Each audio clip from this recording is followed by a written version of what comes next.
I think the bread and butter of many airlines is their domestic product. Sure, it tends not to have the riches and glamour of their international counterpart, but that doesn't mean it has to be a bland experience. After much planning, it's finally time to check out Qantas on a domestic flight. So the question is the bread toasted or not? Good morning and welcome back to another video. Wow, I'm excited for today's flight, as this will be my first time I'll be flying with Qantas. And is there an airline with a more iconic livery? I can safely say for many Canadians, visiting Australia is definitely on our bucket list. And whenever you see the red and white livery in Vancouver or elsewhere, it definitely brings that dream back to life. And I'm very thankful and grateful that I'm able to live the dream and visit Australia again this year. We're going to be experiencing Qantas's domestic service as I return back to Brisbane. The flight is set to depart at 12:15, so come along as we go from A to B, and let's enjoy the wonderful hospitality of Qantas. As I made this video from the comforts of my home in Tokyo, I still enjoy the footage and sights from my time in Australia. It's been about 2 months now, but some things never get old, and perhaps it's a sign of a great trip. I've been looking forward to flying Qantas for quite some time, and even though I didn't get a chance to fly them internationally, we do have the opportunity to check out their domestic service, and it all begins in Terminal 3. Many airlines have dedicated terminals for their domestic flights at their larger hubs. Think Tokyo Haneda Terminal 2 for Japan Airlines, or Toronto Terminal 1 for Air Canada. And the same can be said for Qantas here in Sydney. Streetside is purely utilitarian, with kiosks, baggage drop-off stations, and counters throughout the interior, with security located in the center. With online check-in and no bags, it was simply a matter of walking right through. Today we're departing from Gate 5. Arriving with some time to spare, I was able to check out the rest of the terminal. Being late morning, it wasn't terribly busy at this time. The cafes, with the aromas of freshly brewed coffee, the sounds of the grinders, caught my eye.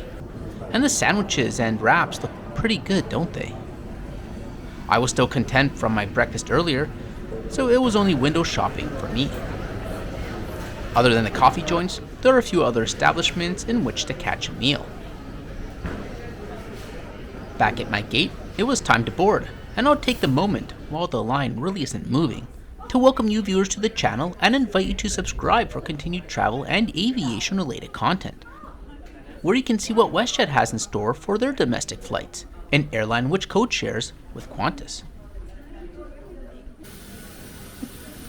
Today we'll be seated in 27F in the rear of the plane. Boarding is completed in zones based on your seat row in the aircraft, rather than the type of ticket you purchased.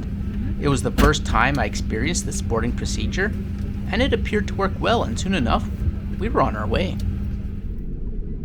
Qantas has 75 Boeing 737-800 aircraft in their fleet, fitted with 174 seats across 2 classes with 3 lavatories on board. Our aircraft is 23 years old, and I dug a little deeper and it appears that 42 of these 737s will be retrofitted with a new interior from 2027 onwards, and the others will start to be replaced with the A321 extended long-range variant.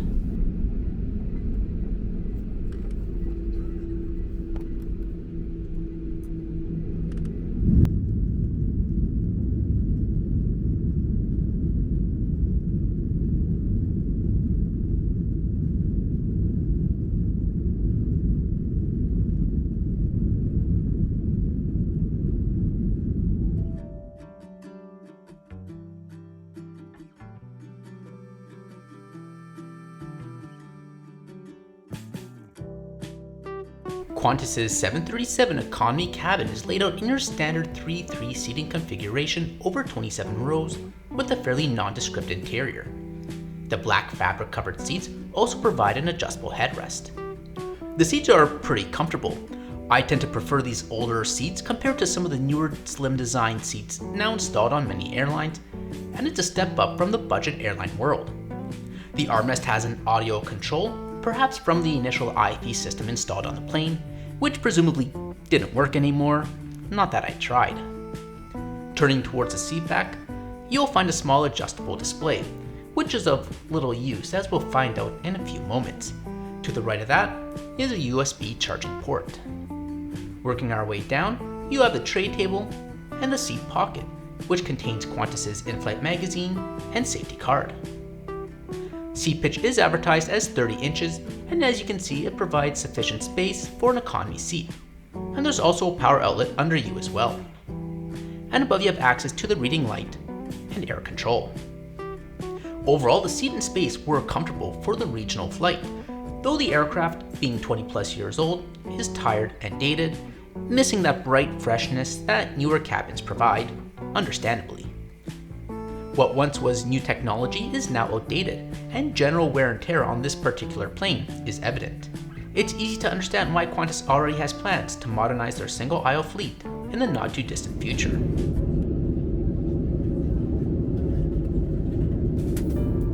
When it comes to the onboard service, Qantas offers a complimentary meal and a drink for these regional flights. For flights departing afternoon, the bar menu is available. Soon after takeoff, an announcement told us that a roast beef sandwich was to be offered. And you know, it's been some time since I had a cold-cut roast beef sandwich, so I was looking forward to it. The sandwich was simple with a light horseradish mayo, and no complaints from me. And no, the bread was not toasted, but that's alright.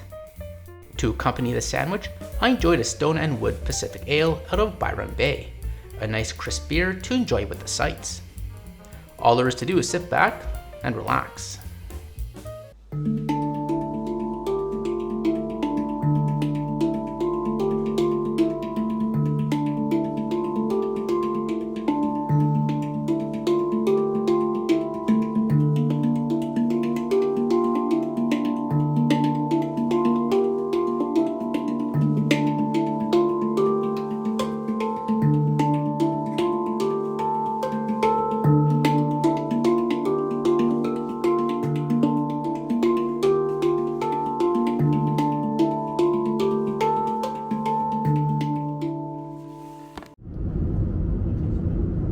Qantas provides free Wi-Fi on their domestic flights, and from my research, some regional international flights as well. If someone can confirm this in the comments, that'd be much appreciated. For entertainment, media is streamed to devices and one needs the Qantas Entertainment app to access it. With free Wi-Fi on the plane, it's not a problem if you forget to download it while on the ground. The system offers a pretty good library, and the media worked without issue. The IFE screen in the seatback had seen better days as the touch sensitivity was hit or miss. At one point I accidentally clicked on the kids feature, which required a specific code to exit, and with the screen not calibrated, it took a while to get out of. More importantly, the screen was used in the capacity of a catalog. It didn't actually play the media, it just directed passengers to use the app. The in-flight moving map, however, still appeared to work, though I know which one I'd prefer. And here's a look at the rear lavatory. With the LED lighting, this must have been refurbished at some point, and the inclusion of the little pocket above is a good idea, since the lavatory has a slim sink space design, sans a countertop. And with that, our flight is coming to an end. Overall, I'd say my first Qantas flight was enjoyable, and I'm glad I had the opportunity to fly them. From my experience, airlines tend to keep their domestic planes in their fleet longer, so seeing an older plane with a dated cabin is not just a Qantas thing. But as we saw, they do try to update the aircraft over the years with Wi-Fi, LED lighting, and so forth. But of course, there's only so much that can be done. Nonetheless, the seat was comfortable, and if you're a taller individual, you'd probably value the space here compared to Jetstar, and the onboard service was pleasing. The staff were efficient, welcoming, and did a great job, which all adds to the experience. I would definitely want to fly Qantas on an international route, a longer domestic flight, Qantas Link, and their premium classes one day. There's still so much of the Qantas world to discover.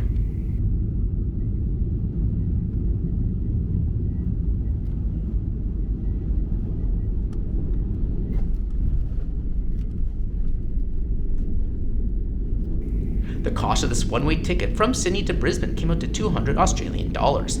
Thanks for watching. Let me know your thoughts on Qantas's regional domestic product, and I'll catch you in the next video.